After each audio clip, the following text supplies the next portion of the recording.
दोस्तों, अक्सर लोग घर तो बनवा लेते हैं लेकिन बाद में पछताते हैं क्योंकि उनकी सीलिंग की हाइट कम रह जाती है, कभी दरवाजों की हाइट कम रह जाती है। तो आज इस वीडियो में मैं 4 मिनट के अंदर अंदर आपको कुछ बेसिक स्टैंडर्ड हाइट्स की जानकारी दूंगा जिससे आपको कभी भी दिक्कत नहीं आएगी। फिर आप चाहे कॉन्ट्रैक्टर हो, सिविल इंजीनियर हो या अपना खुद का घर बनवा रहे हैं, अगर आपको ये जानकारी रहेगी तो आपके घर में कभी भी कोई दिक्कत नहीं आएगी, चाहे वो फ्लोर से सीलिंग की हाइट हो या विंडो की हाइट हो या गेट्स की हाइट हो। तो चलिए शुरू करते हैं। तो अभी सबसे पहले हम बात करते हैं सीलिंग की हाइट की। तो आप देख सकते हैं सीलिंग से फ्लोर आपको रखनी है 10 फीट। अगर आप, लेकिन इसमें भी एक चीज ध्यान देने वाली बात है कि आपको सीलिंग से फ्लोर की हाइट तो 10 रखनी है अगर आपका रेसिडेंशियल बिल्डिंग है, लेकिन उसमें भी अगर आप आगे चल के फॉल सीलिंग कराना चाह रहे हैं, मतलब आपका प्लान है कि आगे फॉल सीलिंग करवाएंगे, तो आप 10.5 से 11 फीट की लेके चलिए। वैसे सेफर साइड के लिए 10.5 से 11 ही लेके चलिए, क्योंकि किसी को पता नहीं है आगे चल के हम क्या मकान में करवा लें। तो 10.5 से 11 रखिए। और अगर आपकी कॉमर्शियल बिल्डिंग है तो ये आप 11 से 12 फीट रख सकते हैं। बाकी रेसिडेंशियल में तो आपको 10 फीट ही रखना है, लेकिन अगर आप फॉल सीलिंग वगैरह करवाना चाह रहे हैं तो 11 या 11 रख सकते हैं, 11 से ज़्यादा नहीं। तो फ्रेंड्स, अब हम बात करते हैं अपने जीने की, जिसको हम बोलते हैं स्टेयर्स।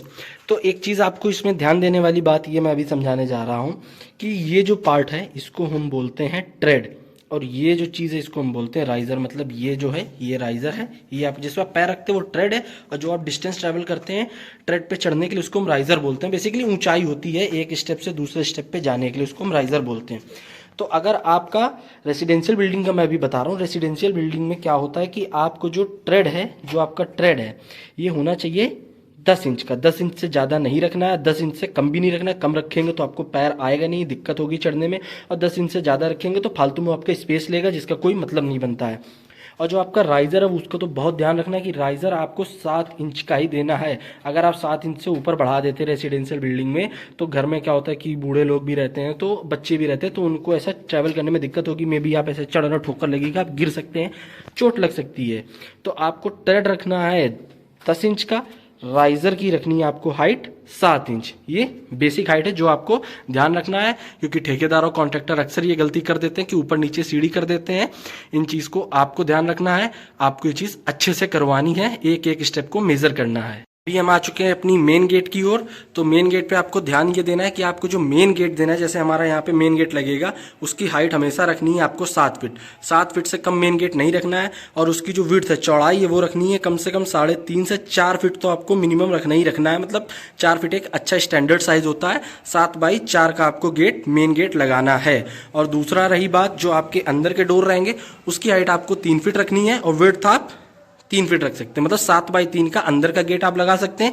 सेम वैसे ही आपको बाथरूम का भी वही रखना है। मतलब इसमें भी कुछ छोटा नहीं करना है कि बाथरूम है तो कुछ आपने छोटा कर दिया, बाथरूम का भी 7x3 ही आप रख सकते हैं। तो अब आखिरी में हम आपको बताते हैं एक विंडो का साइज क्या रखना है। अब जैसे हमने तो अपने घर में काफी ज्यादा वेंटिलेशन प्रोवाइड किया, तो हमने बड़ा विंडो दिया है। तो ये जो विंडो आप देख रहे हैं ये 5x7 का, मतलब इसकी 7 फीट हाइट है, 5 फीट विड्थ है, मतलब 5 फीट चौड़ाई, 7 फीट लंबाई है, इसकी ऊंचाई है। तो अब हमने तो ऐसा दिया क्योंकि हमने ज्यादा वेंटिलेशन लिया, लेकिन अगर आप छोटा वेंटिलेशन भी देना चाहते हैं तो आप 5x5 की विंडो लगा सकते हैं। 5x5 एक स्टैंडर्ड साइज है। बाकी अगर आपको ऐसा अच्छी लुकिंग वाला विंडो चाहिए एकदम फुल साइज का, तो फिर आप 5x7 का लगा सकते हैं। बाकी 5x5 का भी आप लगाएंगे तो एक अच्छा विंडो रहेगा वो। तो दोस्तों, ये थी कुछ बेसिक मेजरमेंट्स जिनको फॉलो करके आपका घर ना ही सिर्फ सुंदर लगेगा बल्कि इंजीनियर के हिसाब से एक काफी अच्छा घर होगा, जो कि मतलब एक बोल सकते हैं आपकी बढ़िया घर है, मतलब कोई प्रॉब्लम नहीं आएगी। तो अगर आपको ये वीडियो पसंद आया तो हमारे वीडियो को लाइक करें, और कमेंट में आप हमें बताएं कि अगला वीडियो आप किस टॉपिक पे चाहते हैं, जिसमें आपको जानकारी कम लग रही हो, आपको जानकारी की जरूरत हो, आप मुझे बताइए। मैं उस पर नेक्स्ट वीडियो लेके आऊंगा और आपकी कंफ्यूजन को दूर करूंगा, आपका घर अच्छा बनेगा।